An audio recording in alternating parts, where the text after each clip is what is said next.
10 ancient laws that outlast every empire. We're talking about something that changes how you see everything in life, not just the big crises but the everyday grind too. The author behind this is TiborasaurusRex, a guy who spent years as an engineer, science teacher, and precision instructor, boiling survival down to its raw physics. He didn't invent these ideas. He pulls them straight from ancient systems that outlasted empires and collapses because they line up with how the universe actually works. We're going to walk through his 10 laws of survival one by one, exactly as he lays them out. These aren't gear lists or doomsday checklists. They're the operating system that decides whether anything else you do actually lasts. Get into the details. Picture this. Most folks chase containers, blades, and training for scenarios they'll never face while quietly failing the one they're living right now. TiborasaurusRex flips that script. He says survival starts in the mind and the heart, with principles so basic they're governed by the same laws that keep stars burning and forests growing. If you get these right, the rest flows naturally. If you miss them, all the prep in the world just becomes expensive noise. That's the quiet power here.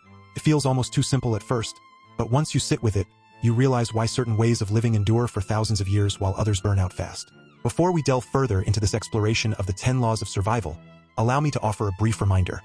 If any part of this discussion resonates with you, perhaps a striking insight or a timeless principle, please consider liking and sharing the episode while ensuring you follow for future updates. Alright, let's lay them out clean and in order, because the sequence matters. These build on each other like steps in a solid foundation. The first law of survival is, have a reason to survive. Not just any reason, a good one.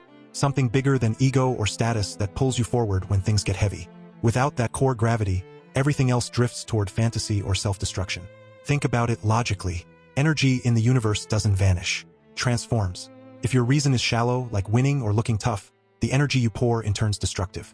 But if it's rooted in love for your people, in being good company, in enjoying the simple blessings right in front of you, then every choice aligns constructively. Feels emotional, sure, because love is the strongest force we know.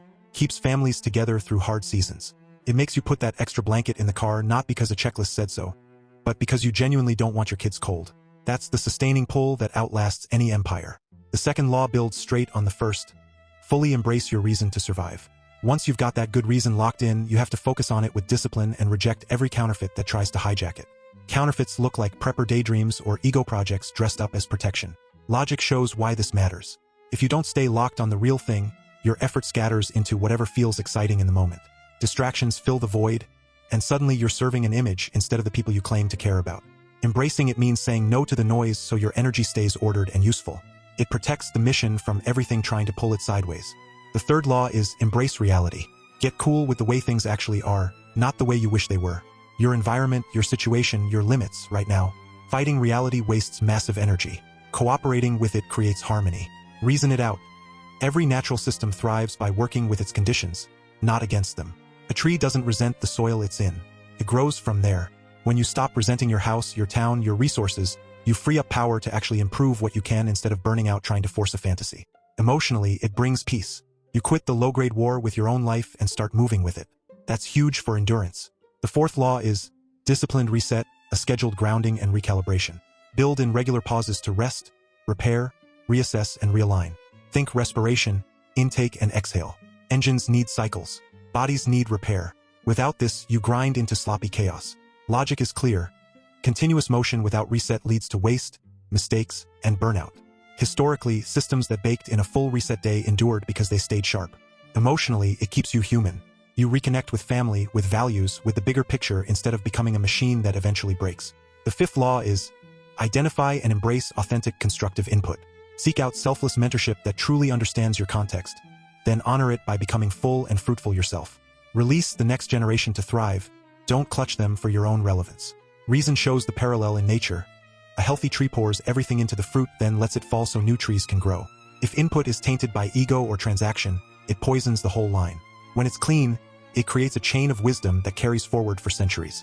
Emotionally, it feels right because real love wants the other person to fly free and strong. The sixth law is be aware that others exist and have equal value to you. Reject the self-centered view that puts you at the center of everything. Others aren't lesser cells in the body of humanity. Emotional maturity means handling different perspectives without turning them into enemies. Logically, a multicellular organism only survives when every part cooperates instead of attacking. Self-centeredness acts like a cancer. It isolates you and invites rejection from the larger system. Emotionally, it frees you. When you truly see others as equal, conflict drops and real connection rises. The seventh law is respect boundaries.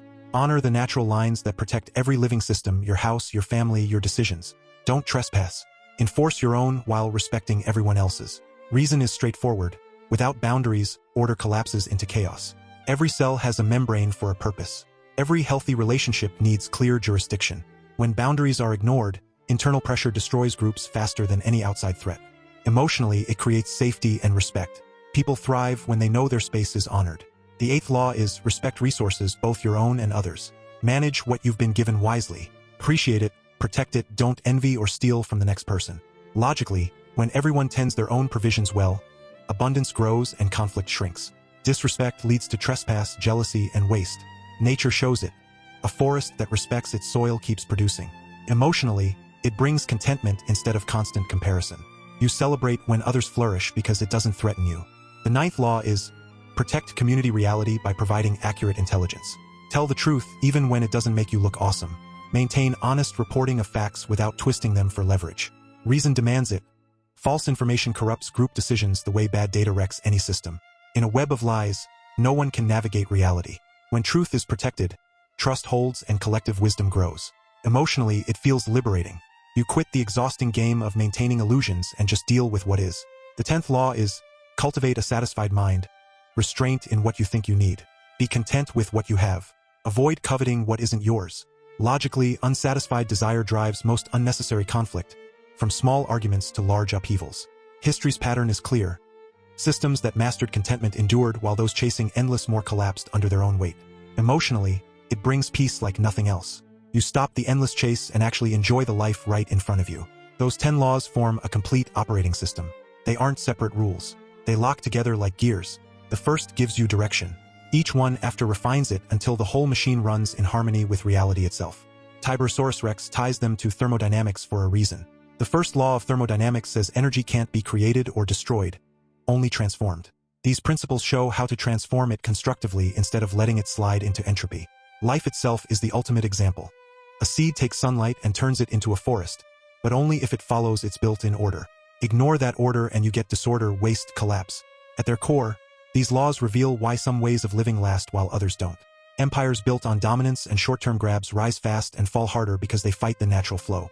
Communities that stay grounded in love, truth, boundaries, and contentment keep their energy ordered across generations. They don't need perfect conditions. They work with whatever reality hands them. That's the quiet genius. You don't have to wait for a perfect setup. You start right where you are by getting the internal gravity right. Logic proves it. Every external tool or skill becomes useless or even dangerous without this foundation. A sharp blade in the hands of someone chasing ego just creates more damage. The same blade in the hands of a person rooted in these laws becomes part of a sustainable life. Emotionally, there's something deeply human here.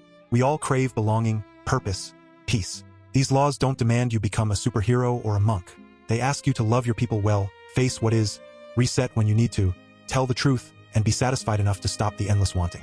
That feels like coming home. It cuts through the modern pressure to perform, to acquire, to dominate. Instead of burning out proving something, you build something that actually lasts. TiborasaurusRex puts it plainly in his own words across the series. On the first law he says, if you embrace a reason to survive, a good one, then all the stuff you do will be actually situated for that context. He reminds us we spend so much time preparing for situations we'll never face while failing the one we're in. On the third he notes, if you can learn to love whatever environment that you're in at any given moment, you will cooperate with the desert instead of fight it. Simple, but it lands like truth because we've all felt the relief when we finally stopped resisting what is. On the 10th he drives it home. Restraint in what you think you need is one of the most elite survival skills there is. And he asks what the death toll in history has been from unsatisfied minds dragging people into trouble they never needed. These aren't feel-good slogans. They're practical physics for human systems. Apply them and you notice the difference fast. Your choices sharpen. Relationships steady. Energy stops leaking into drama or fantasy. You become the kind of person who naturally draws others into stable orbits instead of repelling them with self-focus. In a world full of noise and distraction, these laws cut a clear path. If any of this resonates, the best move is simple. Pick one law this week and live it on purpose. Start with the first. Clarify your reason. Let it pull every decision. Then layer the next ones on. The beauty is they compound. Get the foundation solid and the whole structure stands no matter what comes. TiborasaurusRex shares the deeper layers and community discussion on his site for those ready to go further. But the core is already here for anyone willing to try. That's the real survival edge. Not waiting for the perfect storm, but becoming the kind of person who weathers any season because your internal system is aligned with reality itself. Thanks for sitting with this one. Keep it real, keep it grounded, and stay steady. Stay alive. Stay free.